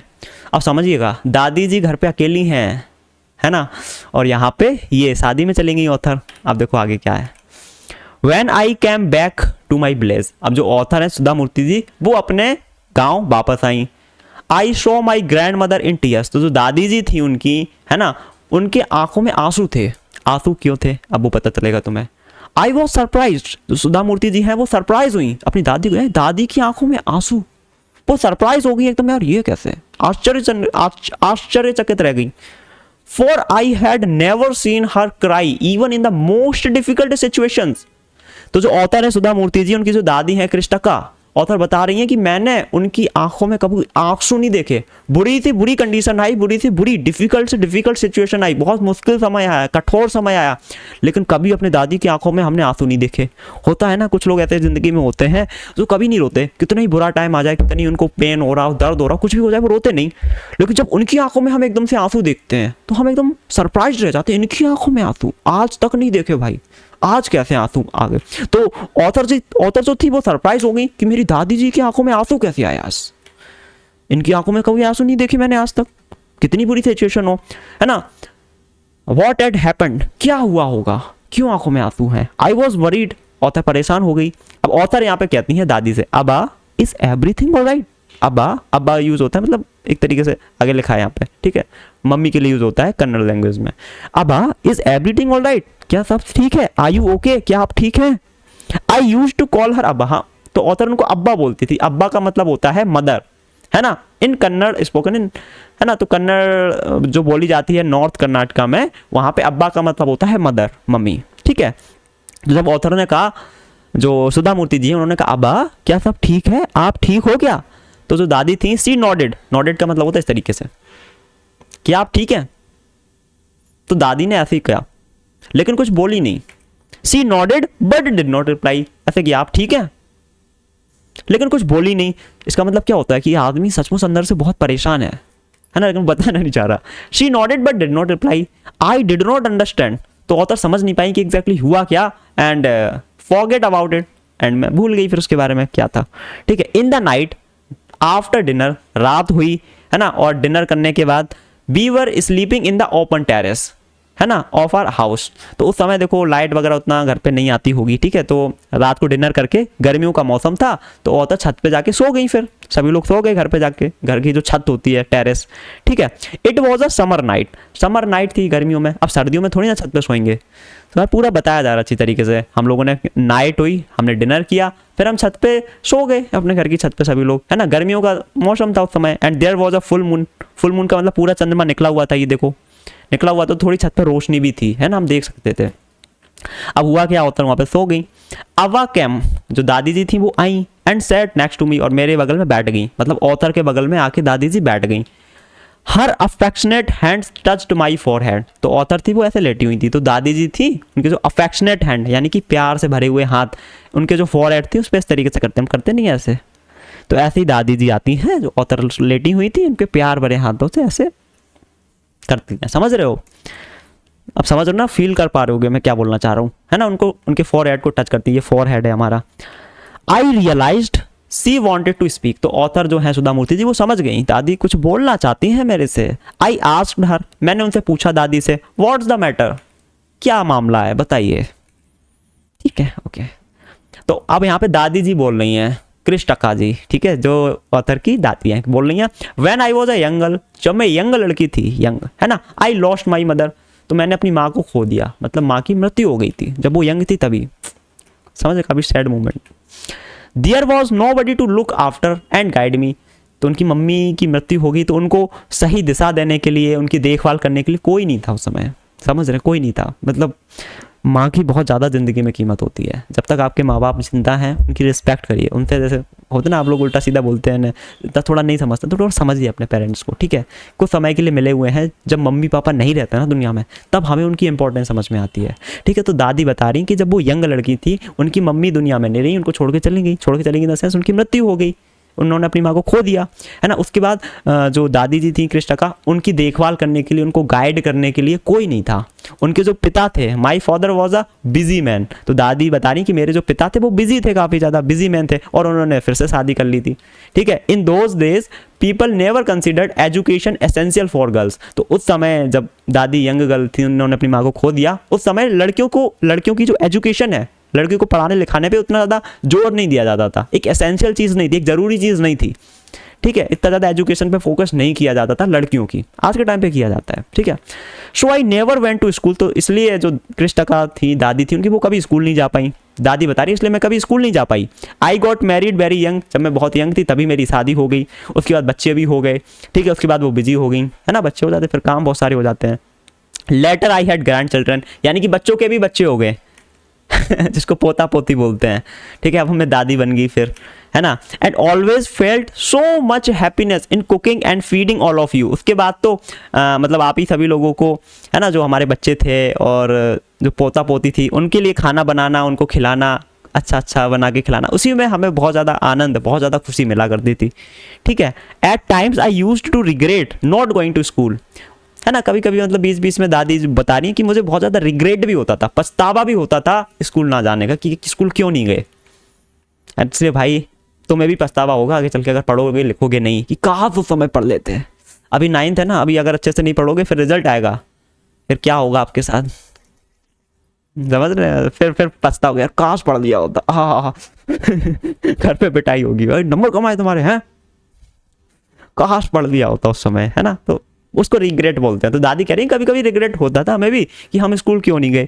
सो I made sure that my children and grandchildren study well, दादी कहती हैं कि मुझे कभी कभी रिग्रेट होता है कि स्कूल ना जाने का, इसलिए हमने डिसाइड किया कि जो हमारे बच्चे होंगे और जो ग्रैंड चिल्ड्रन होंगे, पोता पोती होंगे, वो अच्छे से पढ़ाई लिखाई करें। हमारे माँ बाप भी कहते हैं ना कि बेटा हम लोग स्कूल नहीं गए, हम लोग ज़्यादा नहीं पढ़ लिख पाए, लेकिन तुम जरूर अच्छे से पढ़ो लिखो, चाहते हैं ना, जो हमने गलतियां करी आप वो गलतियां ना करें। तो वही दादी बोल रही है कि हम कभी स्कूल नहीं गए, तो उसका थोड़ा सा रिग्रेट रहता है ना। उसमें दादी की कोई गलती नहीं है, क्योंकि उस समय उनकी मम्मी नहीं थी, है ना, और उस समय गर्ल की एजुकेशन पे उतना ध्यान भी नहीं दिया जाता था, तो स्कूल नहीं जा पाई, पढ़ लिख नहीं पाई। तो दादी बता रही हैं, तो हमने मेड श्योर किया कि हमारे जो बच्चे हैं, ठीक है, और बच्चों के बच्चे हैं, उनको हम अच्छे से पढ़ाएंगे लिखाएंगे। बहुत अच्छी बात है। अब आगे देखो, यहाँ पे कुछ चेक और अंडरस्टैंडिंग, यहाँ पे कुछ क्वेश्चंस वगैरह बोलो तो ये भी करवा दूँ, एनसीईआरटी के हैं, चलो सारी चीज़ करवा देते हैं। यहाँ पे देखो कॉज है, अफेक्ट है। कॉज मतलब होता है कारण, है ना, और उस कारण की वजह से अफेक्ट क्या हुआ, उसका प्रभाव क्या हुआ। जैसे यहाँ पे अफेक्ट लिखा है, the morning papers arrived late in the, मतलब जो मॉर्निंग पेपर्स हुआ करते थे और जो मैगजीन्स हुआ करते थे वो लेट आया करते थे गांव में। तो क्यों आते थे, इसका कारण क्या है, कारण क्या था, जो ट्रांसपोर्टेशन था वो स्लो था, अच्छा नहीं था, तो इसका कॉज कारण ये होगा, समझ रहे हो। तो कॉज क्या होगा, the village did not have proper transport and communication, ये नहीं था, जिसकी वजह से होता क्या था, न्यूज़पेपर मैगजीन्स थे वो लेट आया करते थे, समझ गए। अब अगला यहाँ पे देखो कॉज लिखा है, कारण लिखा है, दूसरा क्या लिखा है, द ग्रैंड मदर कृष्णका थी, वो कभी स्कूल नहीं गई। अब स्कूल नहीं गई तो उसका अफेक्ट क्या हुआ, उसका प्रभाव क्या हुआ, है ना। अभी जैसे तुम लोगों ने पढ़ाई लिखाई अच्छे से नहीं करी, तो वो कारण है, कारण क्या है, तुमने पढ़ाई लिखाई अच्छे से नहीं करी, उसका अफेक्ट क्या हुआ, तुम फेल हो गए। भगवान ना करे ऐसा हो, मजाक कर रहा हूँ, ठीक है। हाँ, तो दादी कभी स्कूल नहीं गई, उसका अफेक्ट क्या हुआ, वो भैया अपनी फेवरेट जो उनकी मैगजीन थी वो पढ़ नहीं पाती थी, वो किस पे डिपेंडेंट थी, सुधा मूर्ति जी पर, है ना, अपनी पोती पर, वो उनके लिए पढ़ती थी, है ना। तो यहाँ पे अफेक्ट क्या है, she could not read and write and dependent on other, ठीक है, तो ये हो गया। फिर थर्ड में यहाँ पे कॉज देखो एम्पटी है, अफेक्ट लिखा है, she was deeply interested in the story and discuss it with, बहुत ज्यादा इंटरेस्टेड थी उस स्टोरी में और अपने दोस्तों के साथ डिस्कस करती थी। क्यों? क्योंकि वो जो स्टोरी थी वो बहुत ज्यादा इंटरेस्टिंग थी और उनसे काफी ज्यादा रिलेटेबल थी, इसलिए। वैसे आप लिख सकते हो इसका answer, the story in the magazine was very interesting which made her curious and eager to know more, समझ रहे, मतलब बहुत ज्यादा उत्साहित, उत्सुक रहती थी, है ना, इसीलिए। उसके बाद फिर से कॉज खाली है, अफेक्ट में लिखा है the grandmother never went to school. अब देखो इसका कारण क्या है, कॉज, कारण बताओ क्या है जिसकी वजह से हुआ क्या, ग्रैंड मदर कभी स्कूल नहीं गई। इसका कारण क्या था, कारण यह था उस समय गर्ल्स एजुकेशन पे उतना ध्यान नहीं दिया जाता था, लड़कियों को पढ़ाना लिखाना है वो कोई कंपलसरी चीज नहीं थी उस समय, एसेंशियल नहीं था, ठीक है। और एक कारण इसमें यह भी हो सकता है कि जो दादी थी उनकी मम्मी वगैरह नहीं थी उस समय, कोई देखभाल करने वाला नहीं था, है ना।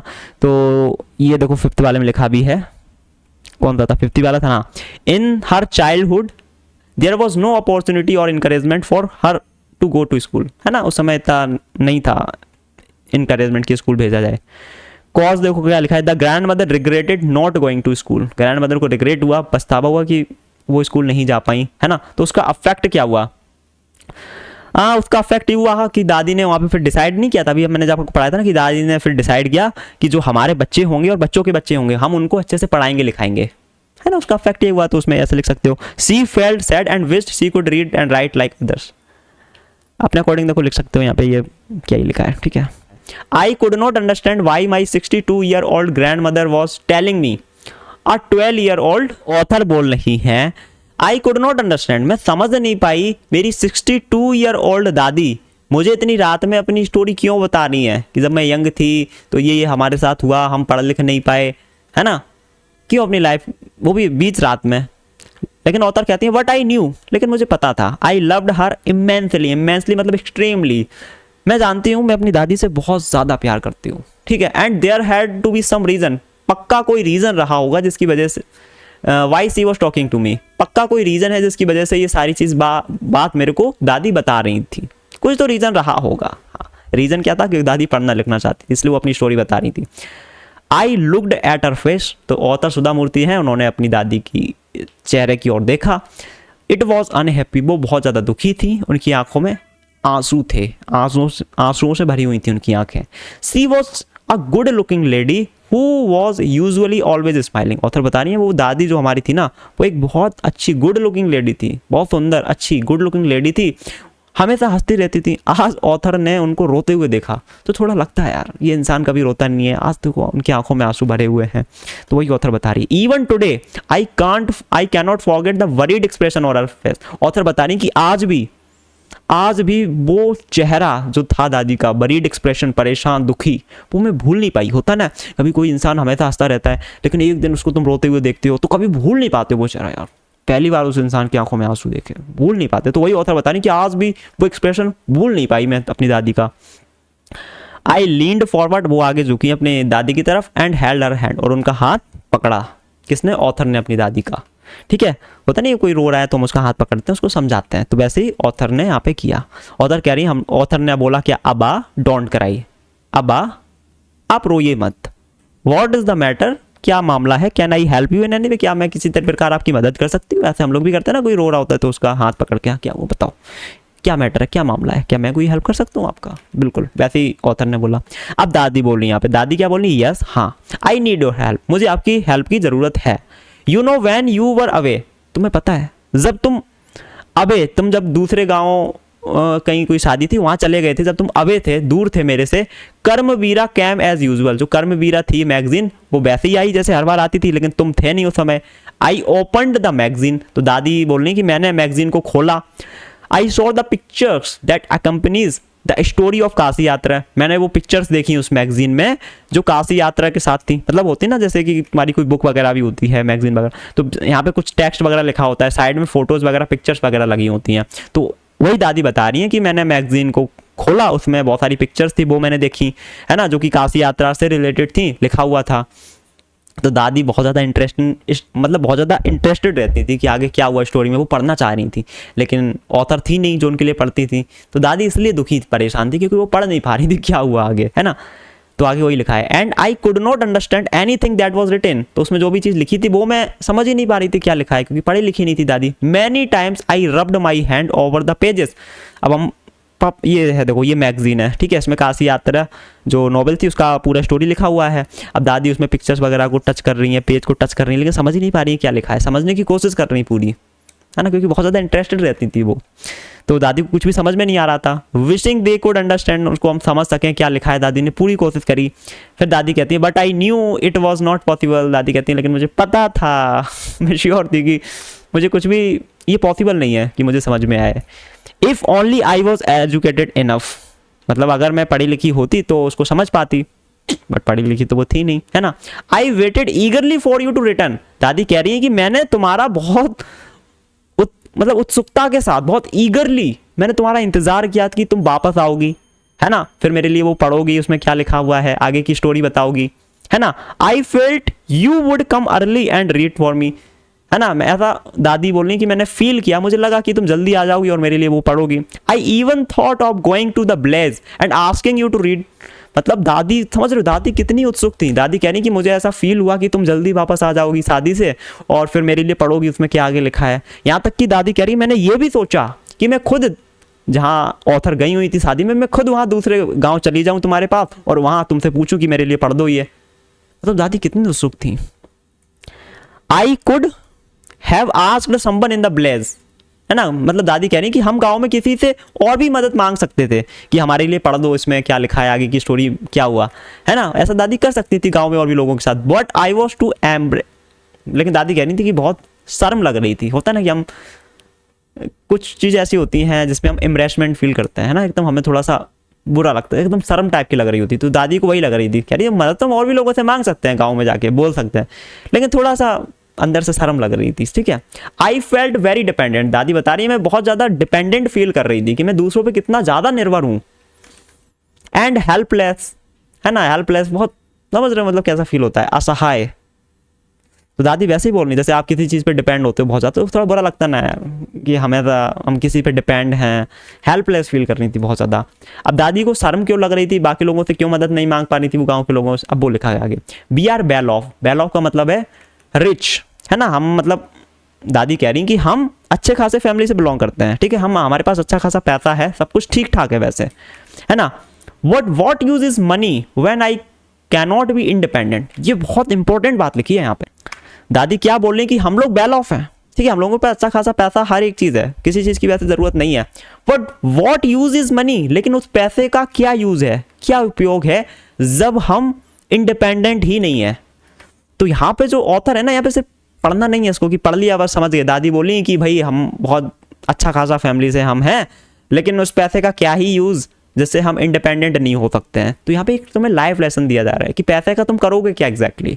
अगर पैसा तुम्हें इंडिपेंडेंट नहीं बना रहा है तो पैसे का मतलब यही होता है कि पैसा हमारे पास आए, हम उससे इंडिपेंडेंट बन पाएँ, ठीक है। पैसा आया हमारे पास, कुछ अच्छी हम किताबें पढ़ें, एजुकेशन लें, कुछ ऐसा खरीद लें, लोगों की मदद कर दें, है ना, तो उससे इंडिपेंडेंट बने, ठीक है। तो यहाँ से तुम लाइफ लेसन लेके जा सकते हो कि भाई पैसा कमाओ, इंडिपेंडेंट बनो, भाई तुम्हारा अल्टीमेट गोल इंडिपेंडेंट होना चाहिए, ठीक है। तो दादी बहुत अच्छी बात कहती है हम अच्छी खासी फैमिली से बिलोंग करते हैं, सब कुछ है पैसा वैसा, लेकिन ऐसा पैसा का क्या यूज़ है, क्या है ऐसा पैसा जिससे हम इंडिपेंडेंट ही ना हो पा रहे हो। पैसा बहुत है लेकिन डिपेंडेंट है सभी के ऊपर, है ना, वही चीज़। I did not know what to answer. Author कह रही हैं कि मुझे समझ में ही नहीं आया कि मैं क्या आंसर करूँ, क्योंकि ऑथर उस समय छोटी थी, उन्हें समझ में नहीं आया क्या आंसर करें, है ना। अब्बा कंटिन्यू बोलती नहीं दादी जी उनकी। आई हैव डिसाइडेड, अब यहाँ पे दादी जी बोल रही फिर से, आई हैव डिसाइडेड, मैंने ये डिसाइड कर लिया है। I want to learn the Kannada, मैं अब कन्नड़ सीखना चाहती हूँ। दादी ने कहा हमने डिसाइड किया है, मैंने ये डिसाइड किया कि अब मैं कन्नड़ अल्फ़ाबेट्स सीखना स्टार्ट करूँगी। वो भी कब से, कल से। मैं कल से कन्नड़ अल्फ़ाबेट्स जो होते हैं जैसे हम ABCD पढ़ते हैं, ऐसी कन्नड़ के जो अल्फ़ाबेट्स हैं उनको मैं कल से सीखना शुरू करना चाहती हूँ। I will work very hard, मैं बहुत ज़्यादा हार्ड वर्क करूँगी। I will keep Saraswati Puja day during Dussehra as the deadline. तो दादी ने एक डेडलाइन भी बना ली। देखो दादी भले ही पढ़ी लिखी नहीं थी बट समझदार बहुत थी, ठीक है। तो दादी कहती हैं कि जब दशहरा आता है ना, जब दशहरा के समय पे हम एक सरस्वती पूजा रखेंगे और वो हमारी डेडलाइन रहेगी कि तब तक मैं पूरा पढ़ लिख लूँगी कन्नड़ अल्फ़ाबेट्स वगैरह, ठीक है, जैसे कि जो वो मैगजीन आती थी उसको मैं पढ़ पाऊँ, ठीक है। तो दादी कहती हैं ठीक है मैं पूरा मेहनत करूँगी, अल्फ़ाबेट सीखूंगी सबसे पहले, है ना, कन्नड़ लैंग्वेज के, और सरस्वती पूजा रखेंगे हम दशहरा के टाइम पे, वो हमारी एक डेडलाइन है कि उस दिन तक तो करना ही करना है हर हालत में। तुम भी भाई यहाँ से कुछ सीख लो, तुम भी एक डेडलाइन बना लो कि इस दिन तक मैं सिलेबस खत्म करूँगा ही करूँगा, और वहाँ पे एक अच्छा सा सरस्वती पूजा रख सकते हो या कुछ भी अच्छा कर सकते हो, भगवान से प्रे कर सकते हो, तो वैसे ही, ठीक है। That day I should be able to read a novel on my own, दादी कह रही उस दिन मैं, आई शुड बी एबल मतलब मैं वो नॉवल खुद से पढ़ पाऊंगी, ठीक है। I want to be independent, मैं इंडिपेंडेंट बनना चाहती हूँ, ये बहुत ज़्यादा ज़रूरी है। आपके घर पे भी मम्मी होंगी आपकी, ठीक है, उन्हें ड्राइविंग नहीं आती, वो आपके ऊपर डिपेंडेंट होंगी, बेटा जरा बाजार लेके चलो, क्योंकि उन्हें बाइक चलानी नहीं आती, उन्हें कार चलानी नहीं आती, हर किसी के नहीं बट मोस्टली ऐसे ही होता है, तो एक डिपेंडेंट होती है ना। तो इस चैप्टर से एक ये लर्निंग भी तुम्हें मिलेगी कि जो तुम्हारे घर पे बड़े बूढ़े हैं, आपके मम्मी पापा हैं, अगर वो किसी चीज़ पे आपके ऊपर डिपेंडेंट है बहुत ज़्यादा, उनको ड्राइविंग नहीं आती, तो ये पॉसिबल आप उनको सिखाएं वो सारी चीज़, ठीक है। अभी मैं आगे और भी काफ़ी लाइफ लेसन्स दूंगा इस चैप्टर के आपके, ठीक है। आगे बढ़ते हैं। तो दादी इंडिपेंडेंट बनना चाहती हैं और वो अब कन्नड़ लैंग्वेज सीखना स्टार्ट करेंगी, और उन्होंने सरस्वती पूजा भी रखेंगी, वो कब, दशहरा के टाइम पे, वो उनकी डेडलाइन है कि तब तक मेरे को सीख लेना है, ठीक है। फिर वो नॉवल खुद से पढ़ पाएंगी, ऐसा टारगेट उन्होंने बनाया। ऑथर बता रही हैं सुधा मूर्ति दी, I show the determination on her face, मैंने उनके चेहरे पे, अपनी दादी के चेहरे पे डिटर्मिनेशन देखा, दृढ़ निश्चय देखा। इसमें बहुत पावर होती है, दृढ़ निश्चय, एक बार डिसाइड कर लिया मैंने कि हाँ अब दशहरा के समय तक सरस्वती पूजा में रखूंगी और उस समय तक मैं खुद से नॉवल पढ़ने लग जाऊंगी, ये हमारा टारगेट है, ठीक है। Yet I laughed at her, author बता रही कि मैंने उनके, अपनी दादी के चेहरे पे दृढ़ निश्चय देखा, डिटर्मिनेशन देखा, लेकिन फिर भी मैं अपनी दादी पे हंस दी, मतलब लगता है ना ऑथर हंसी है, आप सीखोगे सच में। अब ऑथर क्यों हंसी, वो उसका रीजन देखो आगे। अब ऑथर बोल रही अब at this age of 62 you want to learn the alphabet, 62 year old में दादी आप अल्फाबेट सीखना चाहती हैं, आप अल्फाबेट सीखेंगी। तो ऐसे भैया ऑथर हंस दी।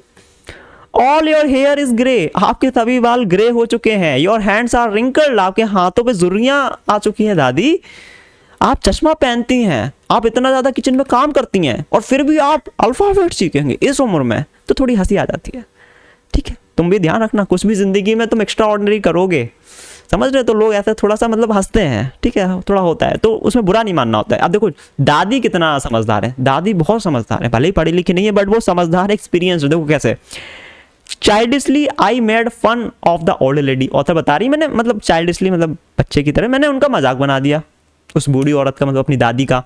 व्हाट सी जस्ट स्माइल्ड, लेकिन दादी ने सिर्फ स्माइल कर दी, मतलब कोई तुम्हारा ऐसा, तुम बोलो मैं अब ये काम करूंगा, कोई दूसरा के सामने से हंस दे, हैं तुम करोगे तुम तो हम बुरा मान जाते हैं, बट दादी ने बुरा नहीं माना, दादी स्माइल करी फिर भी, क्योंकि दादी समझदार थी, ठीक है। तो तुम भी स्माइल करना जब इस तरीके से कभी कंडीशन आ जाए, तुम बोलो मैं ये करूंगा, मैं करोड़पति बनूंगा, तो हमने कहा तू करोड़पति बनेगा, और तुम बुरा मान जाते, बुरा नहीं माना, हंसना ठीक है। ऐसी दादी समझदार थी। आगे देखो क्या हुआ, दादी बता रही यहाँ पर, फॉर अ गुड कॉज, अगर एक अच्छा कारण है हमारे पास, इफ यू आर, देखो दादी बोल रही है आगे, पूरा पढ़ते हैं क्या लिखा है। For a good cause if you are determined, किसी अच्छे कारण की वजह से, किसी अच्छे कारण से अगर तुम डिटरमाइंड हो, दृढ़ निश्चय है, ठीक है, you can overcome any obstacle, तुम कोई भी मुसीबत बीच में आती है, कोई भी रुकावट बीच में होती है, तुम उसको ओवरकम कर सकते हो, उसके ऊपर निकल सकते हो, उसको खत्म कर सकते हो। क्या, जैसे कि फॉर एग्जाम्पल, जैसे दादी हैं, दादी को वो मैगजीन वगैरह पढ़नी होती है, दादी को पढ़ना नहीं आता है, ठीक है। अब दादी के सामने चैलेंज क्या है, दादी के सामने चैलेंज क्या है, दादी के सामने चैलेंज ये है कि अभी उनको घर के सारे काम करने पड़ते हैं, ठीक है। आंखों में चश्मा लग चुका है, हाथों में झुर्रियां, एक एज हो गई, बचपन में वो पढ़ी लिखी नहीं, तो उनके सामने बहुत सारे चैलेंजेस हैं, बहुत सारी रुकावटें हैं। तुम्हारी जिंदगी में भी होगी रुकावटें, लेकिन दादी कितनी अच्छी बात बोल रही है, फॉर अ गुड कॉज, अगर एक अच्छा कारण है और तुमने दृढ़ निश्चय कर लिया, तुम डिटरमाइंड हो, तो कोई भी बीच में रुकावट है तुम उसको ओवरकम कर सकते हो, उसको तोड़ सकते हो, उसके ऊपर निकल सकते हो, ठीक है। बस तुम्हें दृढ़ निश्चय चाहिए। तो दादी ने दृढ़ निश्चय कर लिया था कि भाई साहब जो दशहरा आएगी उस समय मैं सरस्वती पूजा रखूंगी और उस समय तक मेरे को पढ़ना सीखना है, मैं मैगजीन उस समय तक खुद से पढ़ना चालू कर दूंगी, पढ़ने लग जाऊंगी। तो वो दृढ़ निश्चय था, तुम भी दृढ़ निश्चय कर लो भाई तब जिंदगी में, ठीक है, ओके। फिर कोई भी रुकावट हो बीच में तुम उसको, उसके पार निकल सकते हो, उसको ओवरकम कर सकते हो, ठीक है जी। अब देखो आगे दादी क्या कहती हैं, आई will work harder than anybody but I will do it, I will do harder, ठीक है। दादी बोल रही है कि मैं बहुत हार्ड वर्क करूँगी, ठीक है, then anybody but I will do it, लेकिन मैं करूँगी कैसे भी करके। For learning there is no age bar, सीखने की कोई उम्र नहीं होती, ये बहुत बड़ी चीज़। घर वालों से अक्सर आपने सुना होगा, मम्मी पापा कहते हैं अब तो हमारी उम्र हो गई, अब हम क्या सीखें, अब तो तुम लोग पढ़ाई लिखाई करो, बट सीखने की कोई उम्र नहीं होती है। दादी सिखा रही हैं यहाँ पे, तुम भी अपने मम्मी पापा को कुछ सिखाओ, अगर उनको ड्राइविंग नहीं आती तो ड्राइविंग करना सिखाओ, मतलब जो सिखा सकते हो कुछ अच्छा, ठीक है। तो वही दादी कितनी अच्छी बात बोलती हैं कि सीखने की कोई उम्र नहीं होती बेटा, बहुत अच्छी बात है। द नेक्स्ट डे ऑनवर्ड, अगले दिन से ही आई स्टार्टेड माई ट्यूशन, इसकी स्पेलिंग जरा देख लेना ट्यूशन की, ठीक है। तो अगले दिन से ही ऑथर बता रही है कि मैंने आई स्टार्टेड माई ट्यूशन, तो मैंने अपना ट्यूशन स्टार्ट कर दिया, मतलब ऑथर ने, जो सुधा मूर्ति जी हैं, उन्होंने अपनी दादी को पढ़ाना शुरू कर दिया। अब्बा वॉज अ वंडरफुल स्टूडेंट, अब्बा थी वो वंडरफुल, बहुत अच्छी स्टूडेंट थी, ठीक है। अब्बा मतलब समझ रहे हैं, पहले ऑथर हंस रही थी उन पे कि अरे आप दादी आप पढ़ाई लिखाई करोगी इस उम्र में, लेकिन ऑथर बता रही है अब्बा वॉज अ वंडरफुल स्टूडेंट, बढ़िया स्टूडेंट थी, क्या बात है। The amount of homework she did was amazing, जितना वो होमवर्क करती थी, अमाउंट जितना ज्यादा वो होमवर्क करती थी वो अमेजिंग था, मतलब बहुत अच्छे से होमवर्क करती थी, बहुत ज्यादा होमवर्क करती थी, समझ रहे हैं। आगे क्या लिखा है, हाँ आगे लिखा है she would read repeat right and recite. तो जो ऑथर है वो बता रही है कि दादी थी वो पढ़ा करती थी, ठीक है, वो पढ़ती थी, फिर पढ़ती थी, उसी को रिपीट करती थी, फिर लिखती भी थी या रिसाइट करती थी, रिसाइट यानी कि वही चीज़ को फिर सुनाना दूसरे को, ठीक है। तो मतलब यही पढ़ने का तरीका होना चाहिए सबसे पहले। जैसे कि ये चैप्टर है, तो ये चैप्टर अभी आप देख रहे हो, तो आप क्या कर रहे हो, मेरे साथ चैप्टर को पढ़ रहे हो आप, तो सबसे पहले आप चैप्टर को पढ़ते हो, पढ़ने के बाद उसी को फिर से रिपीट करना होता है, एक बार में कोई चीज़ समझ में नहीं आती। तो दादी सबसे पहले क्या करती थी, पढ़ती थी, रिपीट करती थी, उसके बाद लिखती भी थी, लिखना भी बहुत ज़रूरी है, समरी वगैरह आप लिख सकते हो, जैसे होता है ना फॉर्मूला कोई याद नहीं हो रहा बार बार लिखते हैं। उसके बाद वो रिसाइट भी करती थी, सुनाती भी थी एक तरह से उन्हें, ठीक है, उनको याद हो जाता था सारी चीज़। तो वही बता रही थी कि दादी होमवर्क बहुत ज़्यादा करती थी, ठीक है, उसके अलावा वो पढ़ती थी, फिर उसी को फिर से दोहराती थी, लिखती थी एंड रिसाइट, ठीक है। ऑथर बताती हैं आई was her only teacher, author कह रही है वो मैं अकेली उनकी टीचर थी, मतलब बहुत सारे हम लोगों के अलग अलग टीचर होते ना, तो ऑथर बता रही है कि उनकी मैं अकेली टीचर थी, I was her only teacher and she was my first student, एंड वो मेरी दादी मेरी पहली स्टूडेंट थी। मतलब ऑथर जो हैं सुधा मूर्ति जी, उन्होंने सबसे पहले अपनी दादी को ही पढ़ाया था, तो वो उनकी पहली स्टूडेंट थी दादी जी, ठीक है। Little did I know then one day I would become a teacher in computer science. तो ऑथर बता रही सुधा मूर्ति जी कि उस समय मुझे तो मतलब बिल्कुल पता ही नहीं था, ठीक है, मुझे पता ही नहीं था उस दिन उस समय कि एक दिन मैं हंड्रेड्स ऑफ स्टूडेंट को कंप्यूटर साइंस पढ़ाऊंगी। होता है ना, मतलब कहते हैं कि बचपन में मैंने सोचा भी नहीं था मैं ये करूंगा, मैंने भी बचपन में नहीं सोचा था कि मैं इंग्लिश पढ़ा रहा हूँ आप लोगों को, केमिस्ट्री पढ़ाता हूँ मैं केमिस्ट्री पढ़ा रहा हूँ बच्चों को, 12th वालों को, मैंने कभी सोचा भी नहीं था उस समय, होता है। तो ऐसी ऑथर बता रही हैं कि मैंने कभी सोचा भी नहीं था कि मैं हंड्रेड्स ऑफ स्टूडेंट को कंप्यूटर साइंस पढ़ाऊंगी आगे चल के, उस समय मैंने नहीं सोचा था। लेकिन जब ये स्टोरी लिख रही है तब ऑथर बता रही कि अभी तो मतलब जो सुधा मूर्ति जी मैंने बोला था ना कि ये कंप्यूटर इंजीनियर है ना, तो वही बता रही हैं कि मैंने कभी सोचा भी नहीं था उस समय, मुझे बिल्कुल नहीं पता था कि आगे चल के मैं हंड्रेड्स ऑफ स्टूडेंट को कंप्यूटर साइंस पढ़ाऊंगी। क्या बात है जी। अब देखो आगे क्या लिखा है, the Dussehra festival came as usual. Dussehra festival जो होता है ना, दशहरा फेस्टिवल आ गया जैसे हर साल आता है। सीक्रेटली आई वॉट काशी यात्रा। तो जो ऑथर हैं सुधा मूर्ति जी, वो चुपके थे, सीक्रेटली काशी यात्रा जो मैगजीन थी जितनी पब्लिश हो चुकी थी उस टाइम तक, वो पूरी खरीद ले आई, ठीक है, ऑथर खरीद लाई, किसके लिए, दादी के लिए लाई होंगी, है ना। My grand mother called me to the puja place. तो जो दादी जी थी उन्होंने बुलाया कहाँ पर, जहाँ पे पूजा की जगह होती है, प्रॉपर सजाया वगैरह होता है पूरा, है ना। तो सुधा मूर्ति जी को बुलाया उनकी ग्रैंड मदर ने पूजा के प्लेस पर, and made me sit down on a stool, और उनको एक स्टूल पे बैठाल दिया। मतलब विजुअलाइज कर पा रहे हो, आज दशहरा का दिन है तो प्रॉपर पूजा वाली जगह हम प्रॉपर सजाते हैं ना प्रॉपर, तो वहीं पर एक स्टूल रखा होगा, तो दादी ने बुलाया सुधा मूर्ति जी को कि आओ, है ना, और फिर स्टूल पे बैठा दिया। अब क्या हुआ, she gave me a gift of frock material. She मतलब दादी, तो दादी ने गिफ्ट किया फ्रॉक मटेरियल, जैसे फ्रॉक होती है ना लड़कियां पहनती हैं, उसका जो मटेरियल है जिस कपड़े से बनता है, तो वो फ्रॉक का मटेरियल दादी ने गिफ्ट किया सुधा मूर्ति जी को। मतलब जो फ्रॉक वगैरह होती है ना पहले कपड़े से बनती है ना, तो वो कपड़ा दादी ने गिफ्ट किया। जैसे आप लोग शर्ट वगैरह मार्केट से लेके आते हो, शर्ट पैंट, बट वो एक कपड़े से बनता है प्रॉपर, तो पहले के समय पे कपड़ा दिया जाता है, फिर वो कपड़ा जाके हम टेलर को दे देते हैं, है ना, फिर टेलर उसको प्रॉपर काट कूट के सिल के प्रॉपर कपड़े बना देता था। तो फ्रॉक का जो मटेरियल था वो दादी ने गिफ्ट किया ऑथर को, ठीक है। Then she did something unusual. उसके बाद दादी ने कुछ अनयूजुअल किया, शी किसके लिए यूज हो रहा है? दादी के लिए। दादी ने कुछ अनयूजुअल किया, क्या? शी वेंट डाउन, मतलब घुटनों के नहीं हम ऐसे बैठ जाते हैं, तो वो बैठ गई, went down and touched my feet, और मेरे पैर छुए। मतलब वैसे समझ रहे हैं, दादी ने स्टूल पे बिठाला ऑथर को। सबसे पहले फ्रॉक का जो मटेरियल होता है, कपड़ा होता है फ्रॉक बनाने के लिए, वो उनको गिफ्ट किया। उसके बाद वो बैठ गई अपने घुटनों पर इस तरीके से, और जो ऑथर हैं सुधा मूर्ति जी, है ना, उनकी ग्रैंड मदर ने उनके पैर छुए। वाह, थोड़ा अजीब लगा ना? बिल्कुल। I was surprise and taken awake. Taken awake का मतलब होता है सरप्राइज बाई समथिंग अनएक्सपेक्टेड। तो ऑथर बता रही हैं सुधा मूर्ति जी कि मैं बहुत ज्यादा शॉक्ड हो गई, बहुत ज्यादा शॉक्ड हो गई, क्योंकि ये बहुत अनएक्सपेक्टेड था, क्योंकि बड़े लोग कभी छोटे के पैर नहीं छूते। या दादी ने मेरे पैर छुए, मैं बहुत ज्यादा शॉक्ड हो गई, ये कैसे हो गया? Elders never touch the feet of youngster. बड़े लोग कभी छोटे के पैर नहीं छूते, बड़े लोग छोटे लोगों के पैर नहीं छूते कभी, है ना। एल्डर्स होते हैं वो अपने बच्चों के पैर कौन ना छूते हैं? बिल्कुल। We have always touch the feet of God, elders and teachers. हम हमेशा भगवान के पैर छूते हैं, हमसे जो बड़े होते हैं उनके पैर छूते हैं, और जो हमारे टीचर्स होते हैं हम उनके पैर छूते हैं। लेकिन दादी ने मेरे पैर छुए। ओहो, ये तो थोड़ा सा अनएक्सपेक्टेड था, काफी शॉक्ड थी मैं, सरप्राइज थी। We consider that as a mark और रिस्पेक्ट, और जो हम पैर छूते हैं वो एक तरीके से हम रिस्पेक्ट शो करने के लिए करते हैं, माना जाता है कि हम किसी को रिस्पेक्ट दे रहे हैं। It is a great tradition what today the reverse had happened. ये बहुत अच्छा ट्रेडिशन है, हम किसी के पैर छूते हैं, दिखाते हैं कि हम उनकी बहुत ज्यादा रिस्पेक्ट करते हैं। लेकिन आज इसका उल्टा हुआ। उल्टा ये हुआ कि छोटे लोग बड़े लोगों के पैर छूते हैं, लेकिन आज उल्टा हुआ। दादी जी जो कि एज में बड़ी हैं ऑथर से, उन्होंने उनके पैर छुए, तो थोड़ा उल्टा हो गया।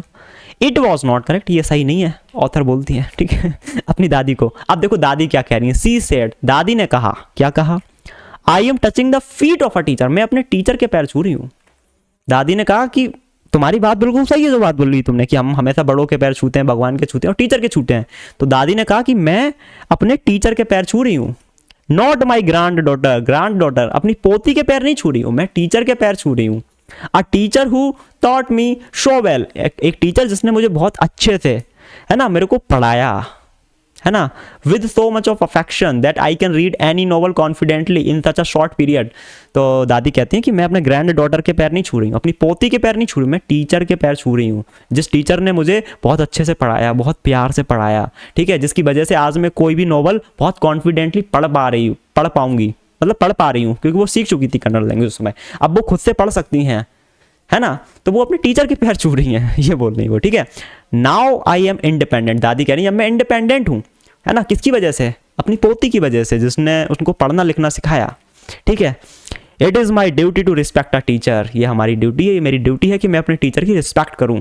Is it not written in scriptures that a teacher should be respected irrespective of the gender and age. तो दादी कह रही हैं, क्या स्क्रिप्चर में ऐसा नहीं लिखा कि एक टीचर को हमें रिस्पेक्ट करना चाहिए? क्या ऐसा स्क्रिप्चर्स में नहीं लिखा है ना? जो स्क्रिप्चर्स होते हैं, क्या उसमें कहीं ऐसा नहीं लिखा है कि हमें अपने टीचर के पैर छूने चाहिए? लिखा है, टीचर के पैर छूने चाहिए, हमें रिस्पेक्ट करना चाहिए, है ना।